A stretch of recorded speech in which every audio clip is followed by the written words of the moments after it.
And our unique president, in the line of ministers of gender, there is a special minister in charge of the youth. Utilize her.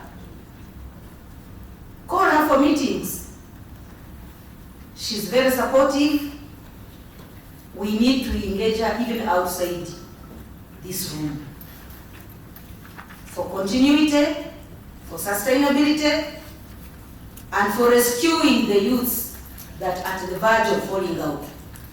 So we shouldn't use the excuse of the government giving chance to the girls who got problems, got pregnant during the COVID-19 as a leeway of girls getting exposed to sex. Because they will be not productive to tell them, there will be contraceptives to give them. No. We need to come up and save them from engaging into sex at another age. That's why government is very open and emphasizing sexual education so that we don't fire brigade when huge numbers of girls are pregnant, but we educate, we sensitize, we involve them on one-to-one and to their colleagues to make sure we protect them from getting pregnant.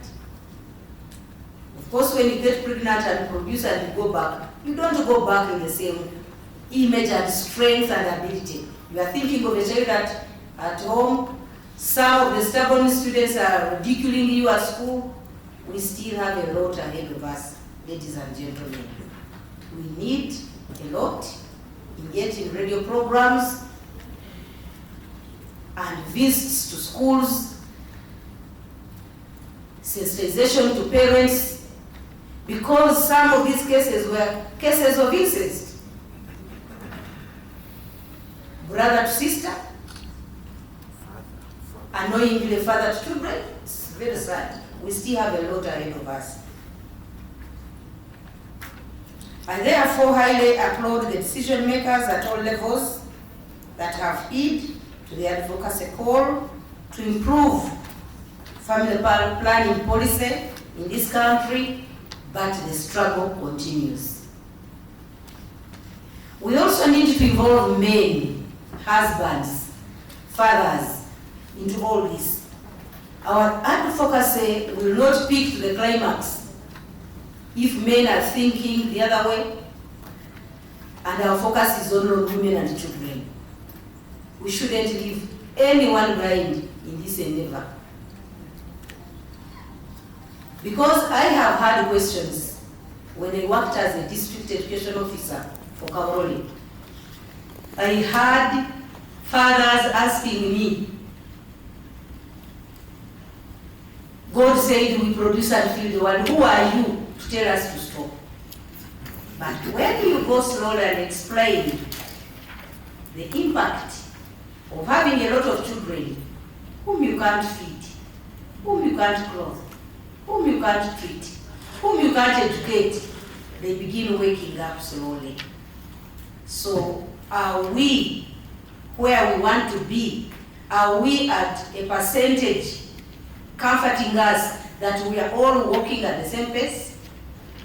So this is the time to go back and leave no one behind in this advocacy, especially the men. Very few men escort their women for antenatal. We have to involve them. They have to accept family planning. Cultural leaders, this is the time you have to advocate and prove that there are unfriendly cultures that disadvantage our citizens. The culture of saying our women don't take contraceptives is wrong. You are disadvantaging your culture when your followers are having a problem to feed their children. When children are dying of kwashiorkor, when women are dying of producing randomly, no spacing enough for the woman to recover medically, to get strong to produce other children. So let's limit our families, but convincingly telling them the dangers of having a family that you cannot afford to maintain. On the other hand, there are rights that you must fulfill. They are constitutional. The right to feeding, the right to a good shed, the right to education, the right to health. So people must accept that there is a need to take what you can swallow in the interest of good health, good education, so that you reap from the fruits of your sweat, you reap from your children, who will grow up and also maintain themselves. I want to emphasize the fact that such a gathering should now go out to the districts. It's high time we begin rotating these meetings to the districts. I've been an advocate of reproductive health in the district. You prioritize this game changer as your plan and set your priorities for your districts. But I want to draw the attention of our funders to districts that are hosting refugees. I'm happy to be a neighbor to all those districts in my region, and they were all cut from Kabalore district. Kegegwa is a high refugee hosting district. So is Chagwenda, Kamwenge. Bunduwijo now is going on board because of influx from refugees from Congo. But even the districts neighboring where these refugees pass through, some spillovers are there, but they are not noticed. So great attention should be put to especially those who are known for hosting refugees, because their numbers are many. Those who can't afford life are many. Those who need sensitization are the majority, and we should focus especially to them to make sure we pull them and walk at the same pace. I have no reservation for emphasizing or re-echoing the President's focus on having a quality population. And a quality population, we need to address the challenges that affect young people. Young people get involved in work, working to develop the start of the economy.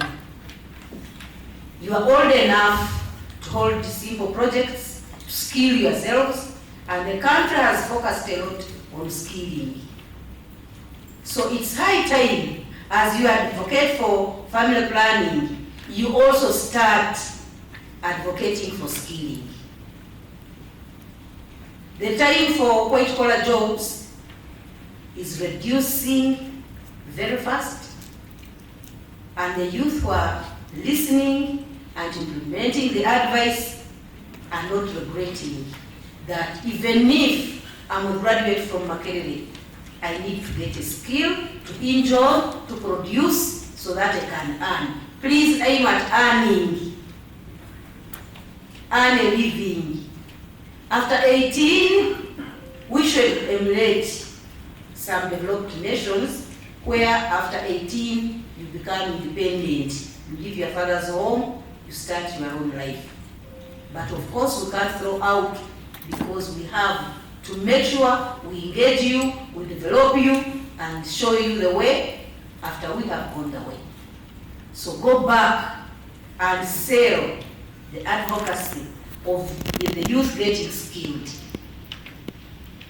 Learn what to do, learn to produce, produce and sell, sell and save, sell and invest more, then you'll be independent. I'm sometimes perturbed to find the youths very early in the morning in bars, playing snooker, folding their hands at stages. This is unacceptable. Raise your voices. The Ministry of Gender has programs for the youth. It will not cover the entire nation at a go. Now, the parish development model intervention has come, and we have not left the youth behind. You have your 30% of the release that is coming to your districts. Please, put down your pride, join these circles where the money is coming, propose and choose from out of the recommended projects. It's possible. If you're hardworking, you'll benefit. So when government is trying its effort, you need to double your effort.